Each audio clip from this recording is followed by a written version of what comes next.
Hello there, and welcome to another edition of the Bernie Miklasz Show here on my YouTube channel. Thank you all for your support and all your comments and for hitting the like and subscribing.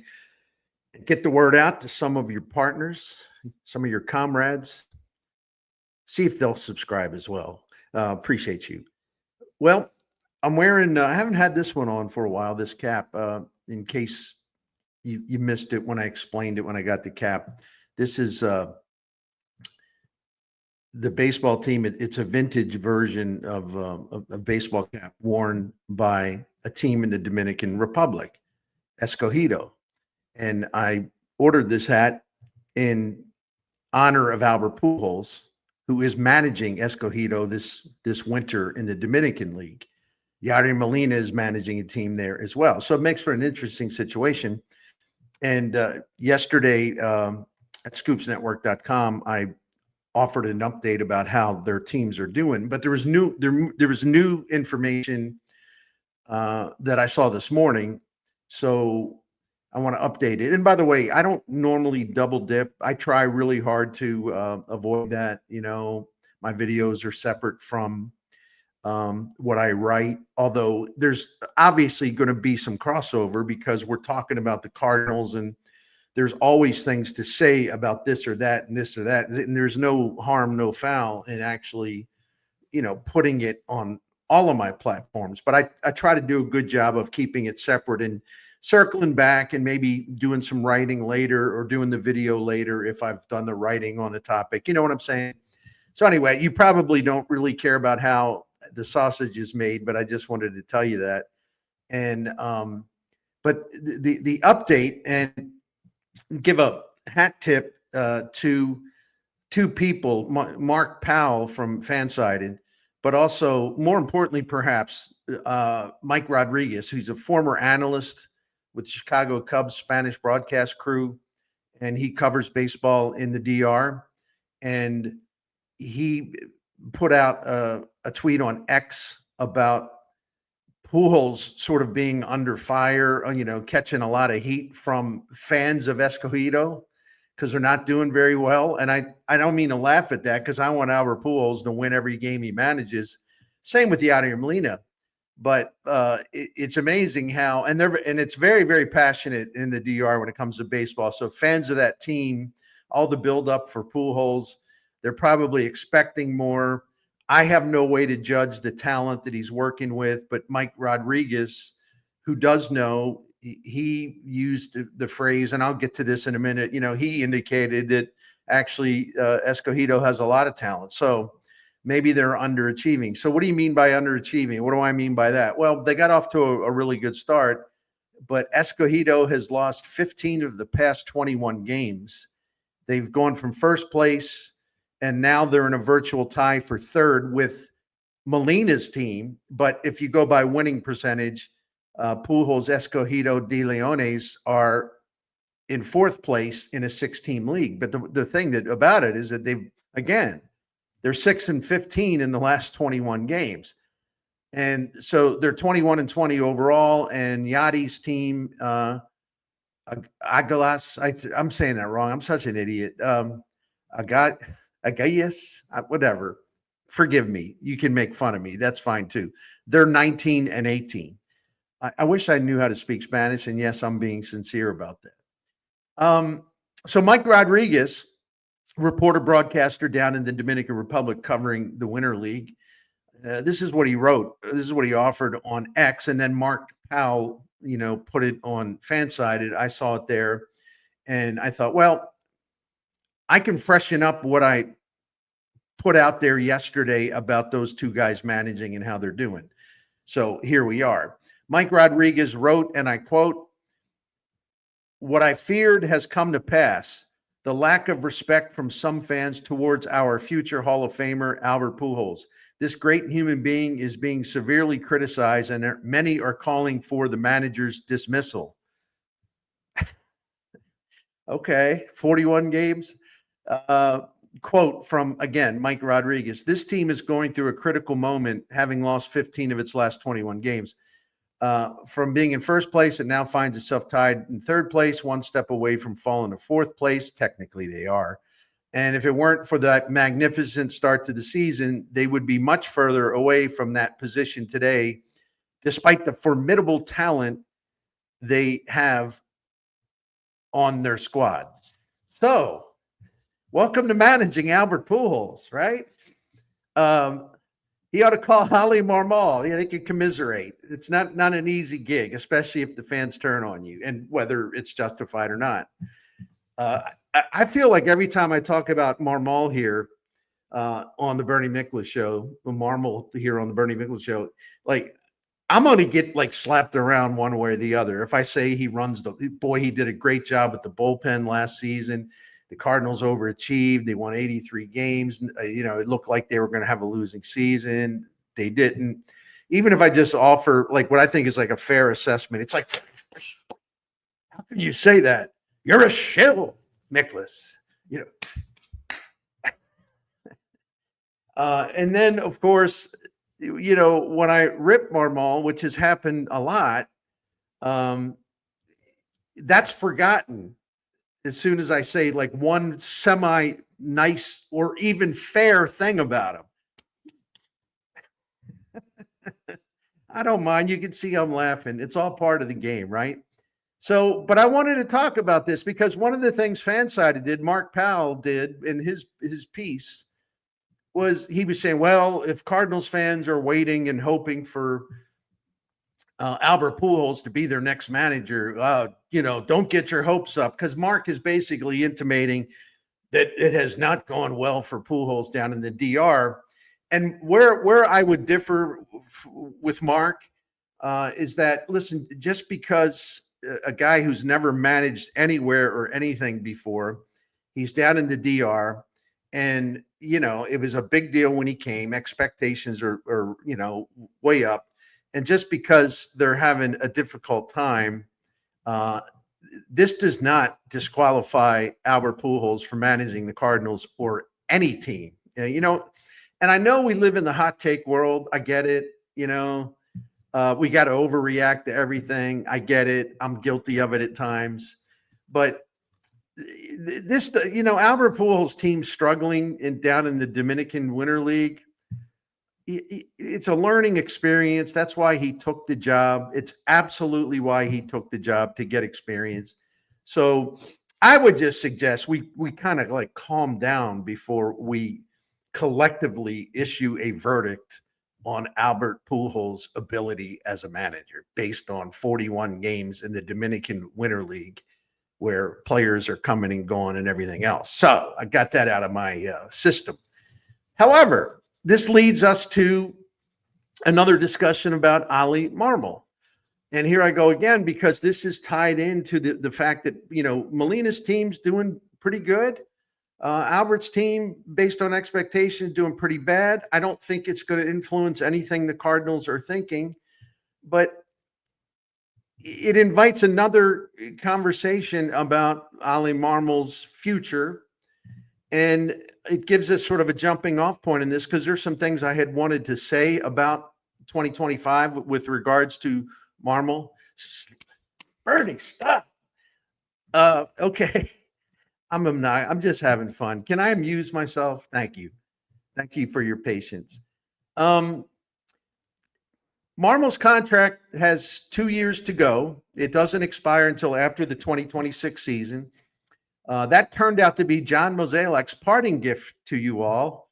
And yes, I'm kidding. So don't go off on the old feller here. Okay. But I do have reasons to believe Marmol's got a better chance of keeping his job than many people realize. And I say that with sincerity. I wouldn't come on here and say it unless I really felt it and believed it. And part of that comes from some conversations I've had. Sure, a lot depends what happens with the 2025 Cardinals on the field. Though it's been overstated, the Cardinals will be younger in 2025. And I actually think in some ways that means more pressure for Marmol. And let me explain that if I can. While the Cardinals overachieved to 83 wins last season because of the bullpen primarily, and some few guys had really good years, whatever. Marmol has a really good bond with the Cardinals' young players. He does. And for some reason, I know I'll get pushback on that, but I'm pretty comfortable in saying he's got a good bond with their young players. And this is one way that Oli Marmol's relative youth is a plus, because he should be able, in theory, to get more out of these young players in 2025. And the Redbirds also figure to have a new inner dynamic next season, which can, in my opinion, given the rather benign leadership skills of Paul Goldschmidt and Nolan Arenado, they need a fresh voice or two in that clubhouse, not people that are coming from the outside, but I mean people that already were in the clubhouse. It's just that now there's a void in the leadership realm, and they can step up and fill that void. And I'm going to talk about briefly two guys who are absolutely enthusiastic about that possibility. But if Marmol's going to have a good bond with the young team, right, and they're going to have new leaders that probably going to be a lot more interactive, proactive is what I meant to say, with a younger team in general. Like, in other words, it'll be a generational match, rather than like, oh, we'll be careful. Don't bother Goldie, well, Arenado's in a mood, hey, just letting you all know, just keep your distance, that kind of thing. And I think a change in leadership in terms of players can be a positive thing. Not saying it will be. We'll find out. We'll find out about a lot of things in 2025. So anyway, and I'm mostly talking about the position player side here, right? The pitching side has got Sonny Gray, Miles Michaelis. I shouldn't have said that, but Sonny Gray and Sonny Gray. They've got some veteran relievers. They're in better condition over there. But I think position players need to step up, because this is where so much is at stake as far as which way some of these young Cardinals hitters, position players, will go in 2025. They're going to get better. They're going to stay the same. They're going to get worse. I mean, there's a wide range of possibilities. So anyway, there will be new team leaders stepping up, presuming that Arenado will in fact be traded. There's no reason to believe he won't be. And again, I'm talking about the position player side. So Wilson Contreras definitely has leadership qualities, but as a new Cardinal, he deferred to Arenado and Goldschmidt, which is completely understandable. But Contreras, I think, is itching to lead this team.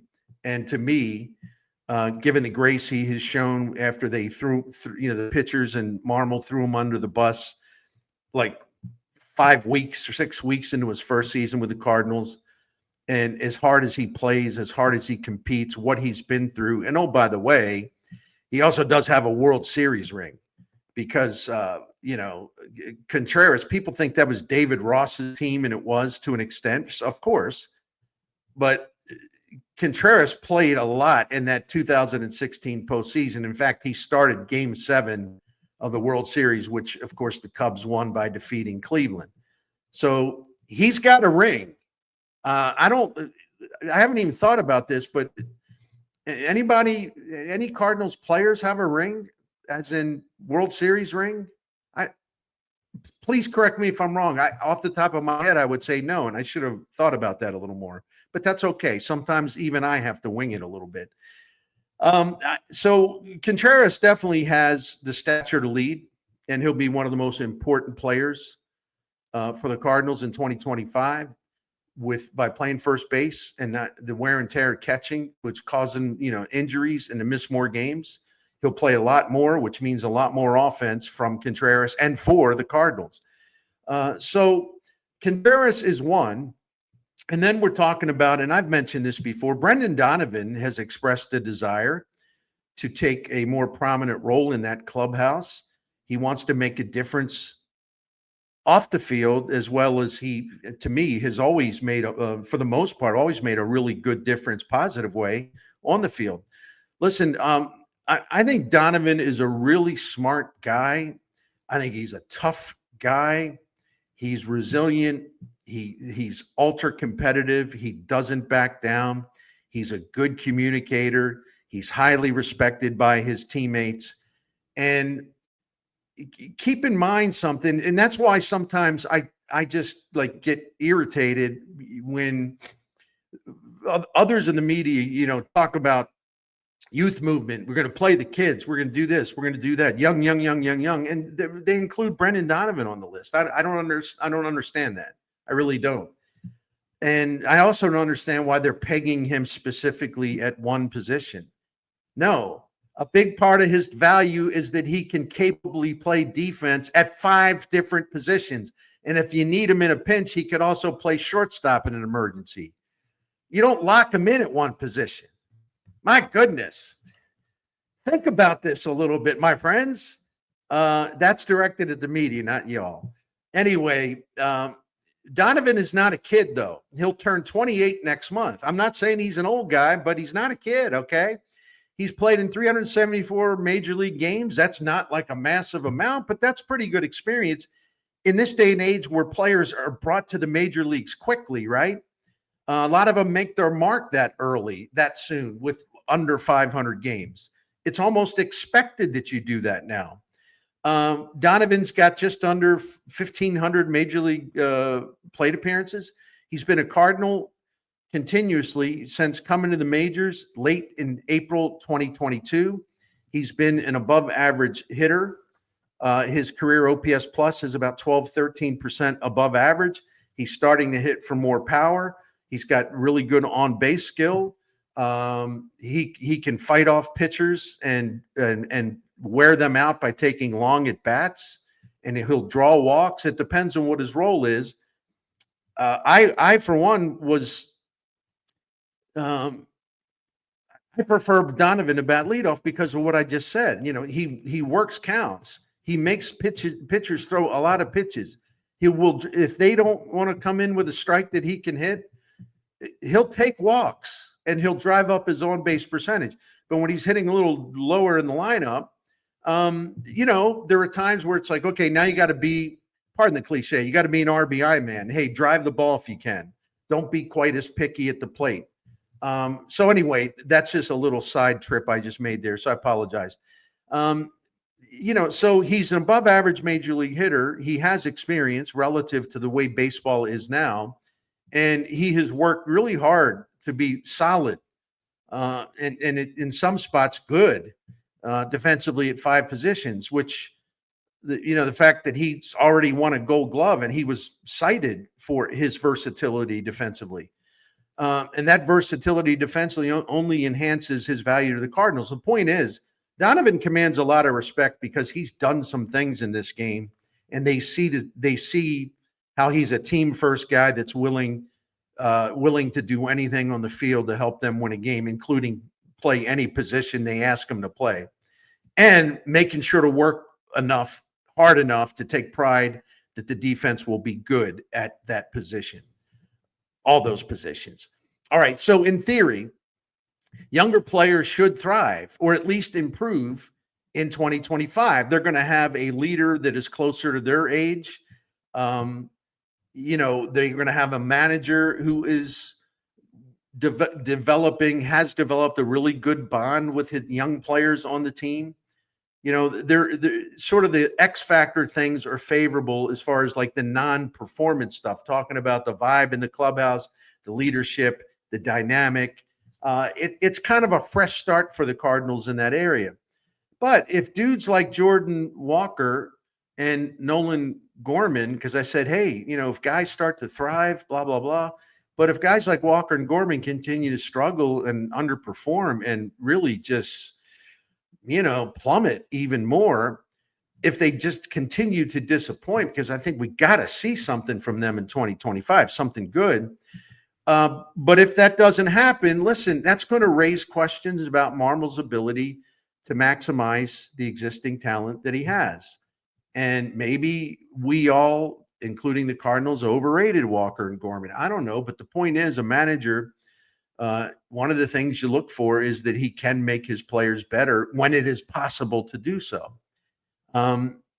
So that might not be entirely fair because, again, I don't know who's to blame. Like, I'm sure as heck not going to blame Marmol for the fact that, Nolan Gorman still doesn't have any strike zone judgment, right? And the Walker debacle started with the Cardinals management not preparing him properly for the major leagues. But by now, yeah, it's time to see some results. And whether we like it or not, whether it's fair or unfair, the performance of the two most important young players on this team, that would be Walker and Gorman, no matter what they do, whether it's good or bad or average, it's going to be tied to Marmol's effectiveness as a manager. That's just the way it works in this game. However, if both of them do really, really well, do I think Marmol will get a tip of the cap from the people that like wanted him fired, 2 years ago or whatever? No, I don't think that's going to happen.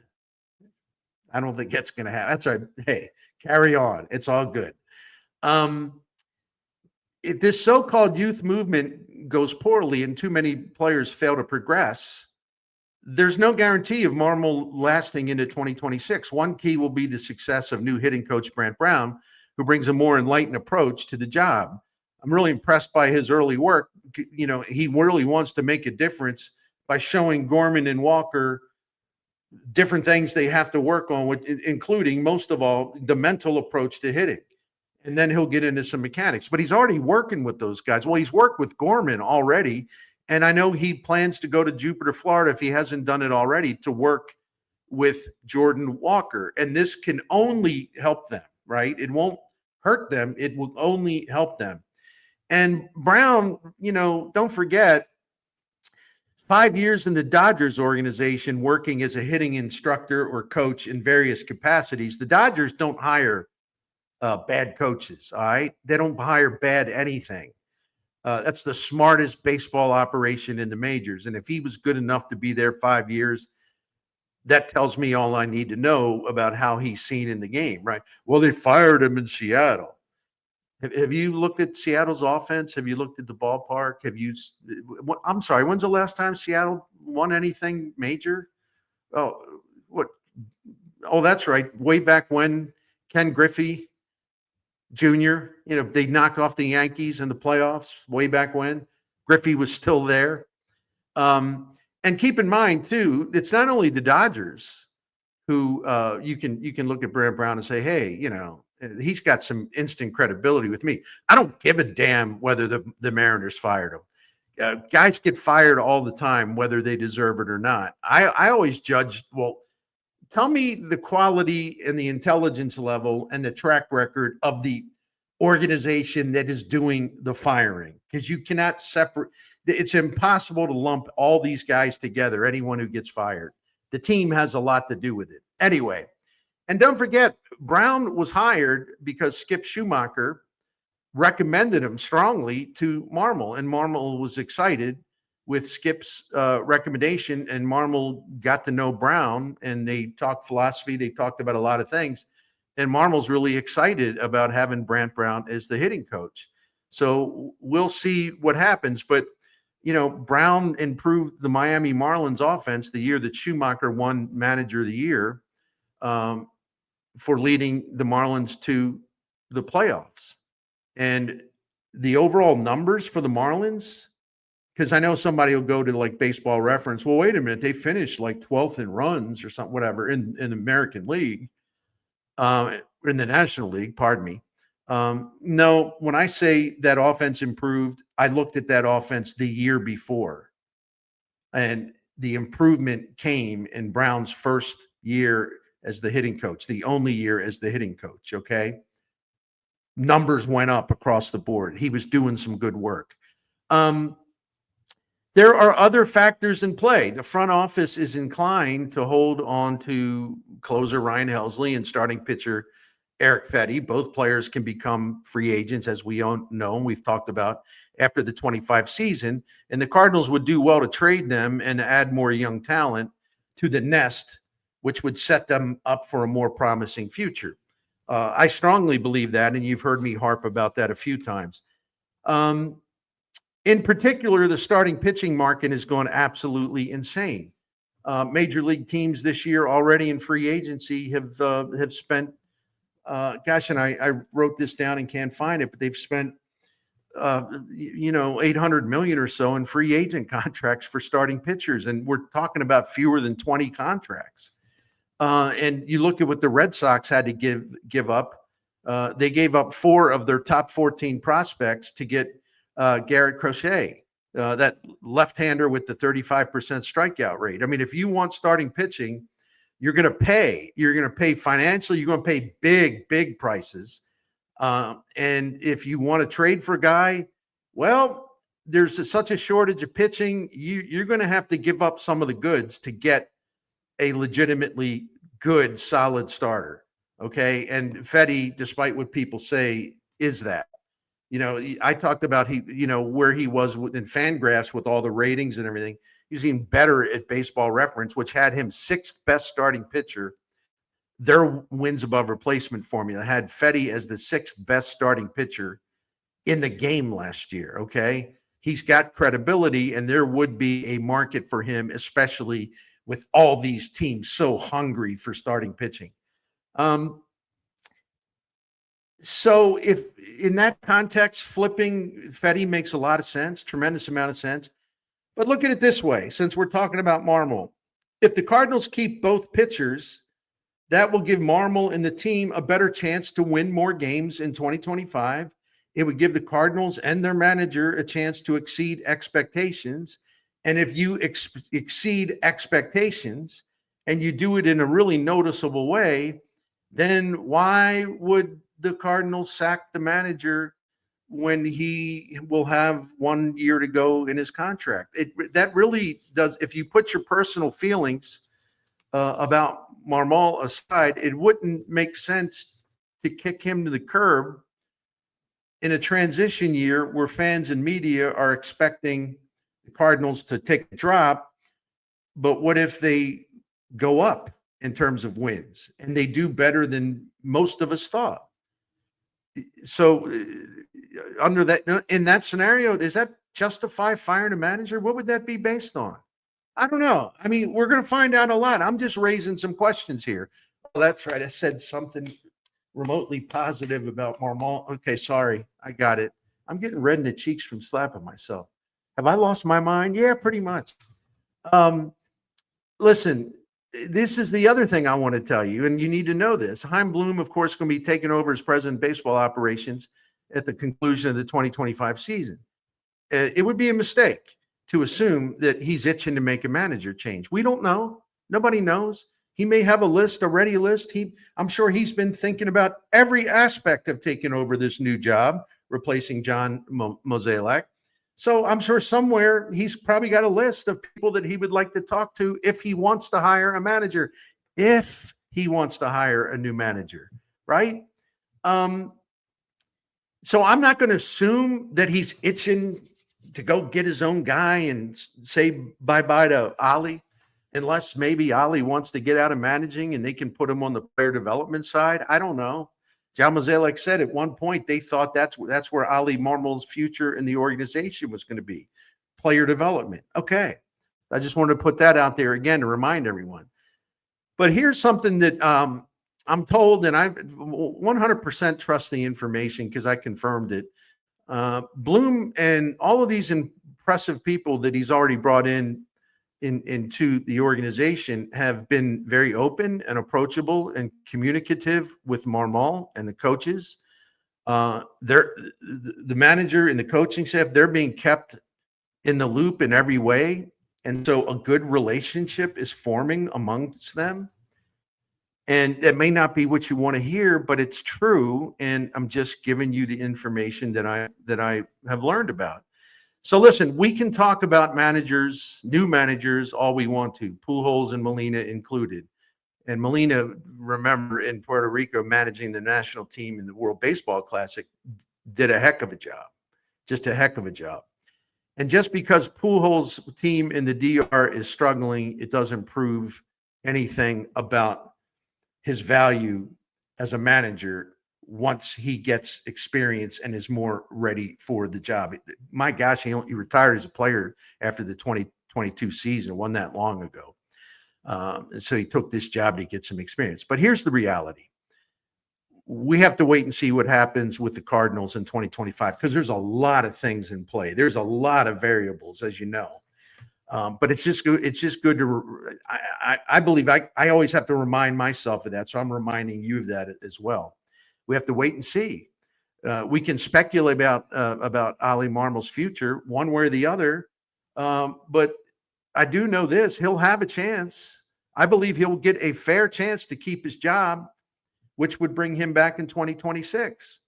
You may not like that, but I really believe he'll get a fair opportunity to stay in the job through the end of his contract at least. But if things go bad, if things go really bad, then hey, game is on. Then anything's possible, right? Anyway, that's all I got to say right now. Thank you for watching. Thanks for putting up with my monkey business, me slapping myself. I'm just trying to have fun. I didn't get much sleep last night. So part of that is just like waking myself up. Okay. But I appreciate you all. Thank you very much. Leave your comments. And thanks for watching The Bernie Show here on the YouTube channel.